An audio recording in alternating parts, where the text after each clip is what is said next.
Guys, जेके loan job channel में आपका बहुत बहुत स्वागत है। सब्सक्राइब कीजिए जेके लोन जॉब चैनल को और पाते रहे रोजाना मल्टीपल चॉइस क्वेश्चन हिंदी और इंग्लिश लैंग्वेज में। ठीक है, तो चलिए आपकी बॉटनी स्टार्ट करते हैं, जो कि एंट्रेंस एग्जाम में अक्सर आपसे पूछा जाता है। ठीक है, शुरू करते हैं। निम्नलिखित में से कौन विषाणुओं पर लागू नहीं होता है? Which of the following is not applicable to viruses? बताइए। आपके ऑप्शन है कि होस्ट सेल के बाहर निष्क्रिय क्रिस्टलीकृत किए जा सकते हैं, या फिर एंटीबायोटिक से अप्रभावित कार्य में गैर विशिष्ट। इंग्लिश का सहारा आप ले सकते हो। Inactivate outside host cell, can be crystallize, unaffected by antibiotic, non specific in action. बताइए गाइस कौन सा ऑप्शन सही है, क्योंकि उसके बाद हम आपको राइट ऑप्शन बताएंगे। इसका लगा लिया वो टिक्का आपने, तो सो सिंपल इसका राइट ऑप्शन हो जाएगा कार्य में गैर विशिष्ट, non specific in action. Next, आवर्त बीज यानी कि एंजियोस्पर्म के गुरु बीजाणुध्वनि का सामान्य नाम क्या है? What is the common name of megasporangia of angiosperm? भ्रूणथैली, बीजांडासन, अंडाशय या फिर बीजांड। बताइए इसका राइट ऑप्शन क्या होगा? सो गाइस, इसका राइट ऑप्शन होगा आपका ओविल्स यानी कि बीजांड। ठीक है, नेक्स्ट, भूक्षरण के प्रभाव क्या है? What are the effect of soil erosion? केवल अकाल, केवल आकस्मिक बाढ़, केवल जलाशयों का अवसादन या फिर उपयोग से भी? इसका राइट ऑप्शन हो जाएगा आपका उपयोग से भी, यानी कि केवल अकाल भी है, बाढ़ भी है, जलाशयों का अवसादन भी है, उपयोग से भी इसका राइट ऑप्शन हो जाएगा। नेक्स्ट, ग्लूकोज से पायरुविक अम्ल में रूपांतरण की प्रक्रिया का क्या नाम है? What is the name of process of conversion of glucose to pyruvate acid? Electron transport, TCA चक्र, ग्लाइकोलिसिस, ग्लूकोजेनेसिस। इसका राइट ऑप्शन हो जाएगा आपका सिंपल सा ग्लाइकोलाइसिस। ठीक है, ग्लाइकोलिसिस आप इसको बोल सकते हो, ग्लाइकोलाइसिस। अगला क्वेश्चन है मोस्ट इंपॉर्टेंट। रोजाना आपको मिलते रहेंगे, आपको तो चैनल सब्सक्राइब करके बेल आइकन पर प्रेस करना है। इन्फ्लुएंजा एक विषाणु के कारण होता है जो अंडाकार या गोलाकार होते हैं, जिनमें नीत होते हैं। Influenza in cause by virus that is in oval और round shape and contain protein से संबंध दोहरे अवध आरएनए, प्रोटीन से संबंध दोहरे अवधि डीएनए, राइबो न्यूक्लियोप्रोटीन के एक आंतरिक कुंडलित कोर से आरएनए, या फिर प्रोटीन से संबंध एकल अवध डीएनए। इसका राइट ऑप्शन हो जाएगा राइबो न्यूक्लियोप्रोटीन के एक आंतरिक कुंडलित कोर से आरएनए। ठीक है, राइबो न्यूक्लियोप्रोटीन के। ठीक है, अगला क्वेश्चन, एक शुद्ध प्रोटीन अणु में सामान्य रूप से कितने सिरे होते हैं? How many and does a पूर प्रोटीन मॉलिक्यूल नॉर्मली हैव? विभिन्न सिरे, इनमें से कोई नहीं, 4 सिरे, 2 सिरे। सिंपल सा आंसर हो जाएगा इसका 2 सिरे, 2 ends. Next,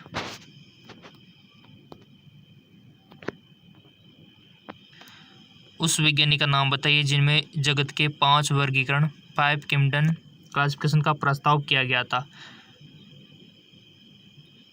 name the scientist who proposed the 5 kingdom classification. Who Guidovich, Robert Hooke, Robert Brown, Wayne Tinker. Right option is Wayne Tinker.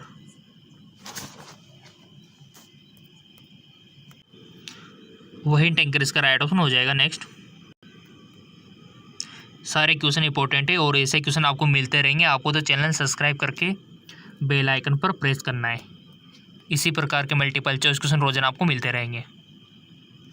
मुक्त रूप से तैरने वाले पौधों को पहचाने जो जलक्रम के संक्रमण समुदाय यानी कि ट्रांजिशनल कम्युनिटी पर कब्जा करते हैं।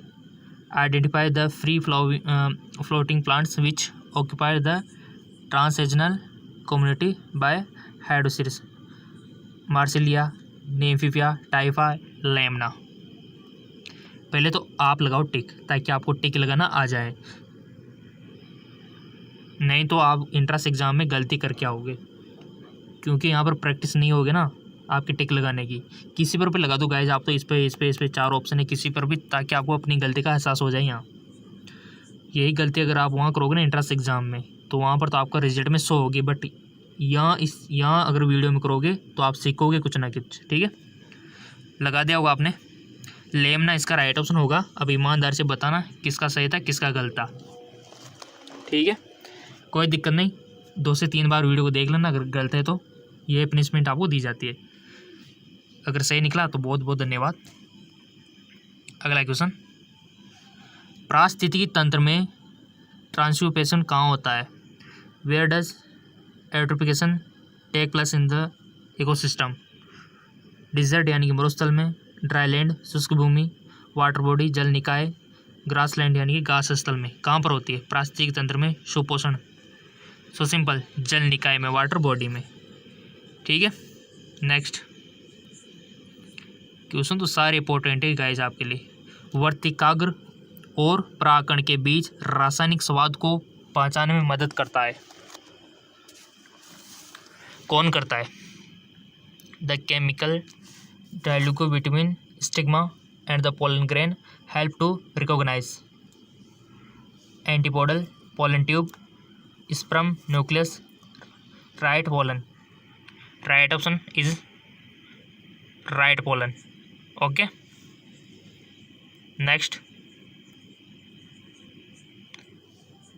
आवर्तबीजी के परागकणों को बिना किसी शरण के जीवाश्म के रूप में अच्छी तरह से संरक्षित क्यों किया गया? माइक्रोपाइल की उपस्थिति, स्पोरोपोलिन की उपस्थिति, आवरण की उपस्थिति, अंतःशोल की उपस्थिति। राइट ऑप्शन हो जाएगा आपका स्पोरोपोलिन की उपस्थिति। नेक्स्ट,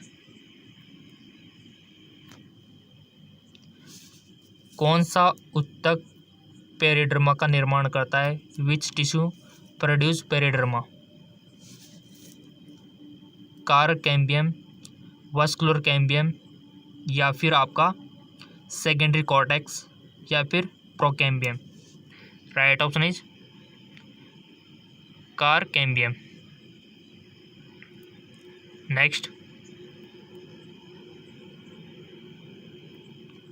निम्नलिखित कथनों में से कौन सा एंजाइम के विषय में असत्य है?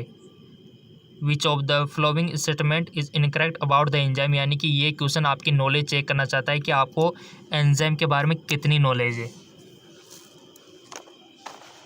ऐसे क्वेश्चन बनते हैं आपके एंट्रेंस एग्जाम में। सो इसका ऑप्शन है एंजाइमों को अधिकतम गतिविधि के लिए अनुकूलन पीएच की आवश्यकता होती है। एंजाइम उच्च तापक्रम पर विकृत हो जाते हैं। अधिकांश एंजाइम प्रोटीन होते हैं लेकिन कुछ लिपिड होते हैं। या फिर एंजाइम अपने क्रियान्वयन में विशिष्ट होते हैं, यानी कि enzyme are specific in their action. कौन सा आपको असत्य लग रहा है, इनकरेक्ट लग रहा है, बताओ। पहले तो आपको करेक्ट वाला मालूम होना चाहिए, तभी तो आपको आएगा ना। 3 तो इसमें करेक्ट है और 1 इनकरेक्ट है, तो ये आपको बताना है। लगाओ टिक, लगा दिया। इसका राइट ऑप्शन हो जाएगा अधिकांश एंजाइम प्रोटीन होते हैं लेकिन कुछ लिपिड होते हैं। ये बात गलत है, ठीक है, तो ये आपका ऑप्शन हो जाएगा। ठीक है, यानी कि एंजाइम के बारे में ये जो आपने बाकी की बातें पढ़ी ना, ये तो याद रख लो कि एंजाइम को अधिकतम गतिविधि के लिए अनुकूलन पीएच की आवश्यकता होती है। ये बात सही है। एंजाइम उच्च तापमान पर विकृत हो जाते हैं, हाई टेम्परेचर पर विकृत हो जाते हैं, ये भी सही बात है। क्योंकि गर्मियों में आपने देखा होगा जब आप खाना खाते हो अगर कुछ ज़्यादा ही खा लिया होता है तो डाइजेस्ट नहीं होता है गर्मियों में, क्योंकि गर्मियों पर एंजाइम अच्छे काम नहीं करते। खाना तो एंजाइम ही पचाएगा ना, ठीक है। अगर काम ही करना बंद कर देंगे एंजाइम तो आपका खाना कैसे पचेगा, नहीं पचेगा। ऐसे में पेट दर्द, उल्टी ऐसी शिकायत होती है, क्योंकि उच्च तापमान के कारण खाना पचा नहीं है। ठीक है, सर्दियों में तो वैसे भी पच जाता है, आपको कोई दिक्कत नहीं है। और चौथा ऑप्शन भी सही है कि एंजाइम अपने क्रियान्वयन में विशिष्ट होते हैं। ठीक है, ताला चाबी सिद्धांत आपने पढ़ा होगा। तो ये नॉलेज, ऐसे क्वेश्चन बहुत इंपॉर्टेंट होते हैं और ऐसे क्वेश्चन मिलते रहेंगे। चैनल सब्सक्राइब करके बेल आइकन पर प्रेस करना है आपको। तो बस अगला क्वेश्चन है कि निम्नलिखित में से कौन सा तत्व पौधे में रंध्र को खोलने और बंद करने में महत्वपूर्ण भूमिका निभाता है। Which of the following element play important role opening and closing the stomata in plant. Calcium, chlorine, phosphorus, potassium. Right option is potassium. ठीक है, सो पोटेशियम तत्व पौधों में रंध्र को खोलने और बंद करने में महत्वपूर्ण भूमिका निभाता है, इंपॉर्टेंट रोल अदा करता है। अगला क्वेश्चन है आपका, ई कचरे के उपचार के लिए कौन सी कारगर विधि है, बशर्ते इसे पर्यावरण अनुकूल तरीके से किया जाए। सुधारक, नवीनीकरण, पुनर्चक्रण यानी कि रिसाइकल, या फिर रिड्यूसिंग अपचायक। इसका राइट ऑप्शन हो जाएगा आपका पुनर्चक्रण यानी कि रिसाइकलिंग। अगला क्वेश्चन है, क्वेश्चन तो रोजाना मिलते रहेंगे, आपको घबराना नहीं है। ठीक है, चरम स्थितियों में उनके जीवित रहने के आधार पर यूबैक्टीरिया में विभिन्न आद्य बीजाणु की मुख्य विशेषता क्या है।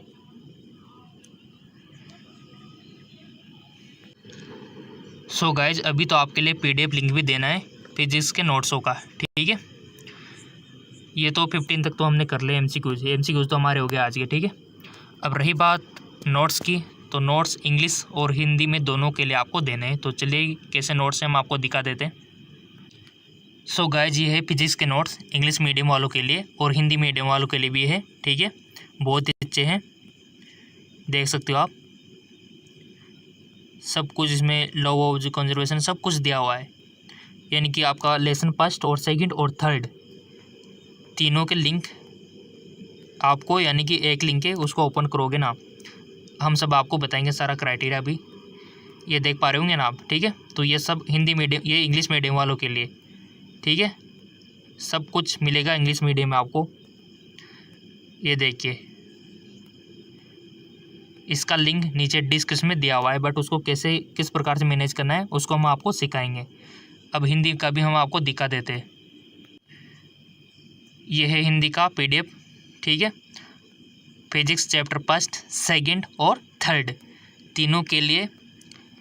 अब ऐसे देखो, इंग्लिश मीडियम का लिंक, हिंदी मीडियम का लिंक, ऐसे तो आपके बहुत सारे लिंक हो जाएंगे, part second third part, part second third part, 6 link होते हैं। बट आपको नीचे एक लिंक मिलेगा, उस पर आप सीधे वेबसाइट पर पहुंच जाओगे। वहाँ पर आपको वेबसाइट कैसे है हम आपको दिखा देते हैं। लिंक एक ही मिलेगा नीचे, उस पर आपको क्लिक कर देना है। क्लिक करने के बाद कुछ इस प्रकार का पृष्ठ ओपन होगा। सो गाइस, जैसे आप डिस्क्रिप्शन में दिए हुए लिंक पर क्लिक करोगे तो हमारी ये वेबसाइट ओपन हो जाएगी, और इस पर जैसे आप स्क्रॉल डाउन करोगे नीचे, तो ये लीजिए, आपको ये सारे पीडीएफ यहाँ पर आपको मिल जाएंगे एक ही जगह पर। देख पा रहे होंगे, ये हिंदी मीडियम वालों के लिए part first, part second, part third chapter यानी कि इलेक्ट्रोस्टैटिक वाला सब कुछ आपको मिल जाएगा। इसके बाद आपको इंग्लिश मीडियम वालों के लिए part first, second, electrostatic chapter वाला। ठीक है, लिंक नीचे डिस्क्रिप्शन में दिया हुआ है, जाइए डाउनलोड कर लीजिए पीडीएफ फाइलों को और अपने मोबाइल में सेव कर लीजिए। ओके, धन्यवाद।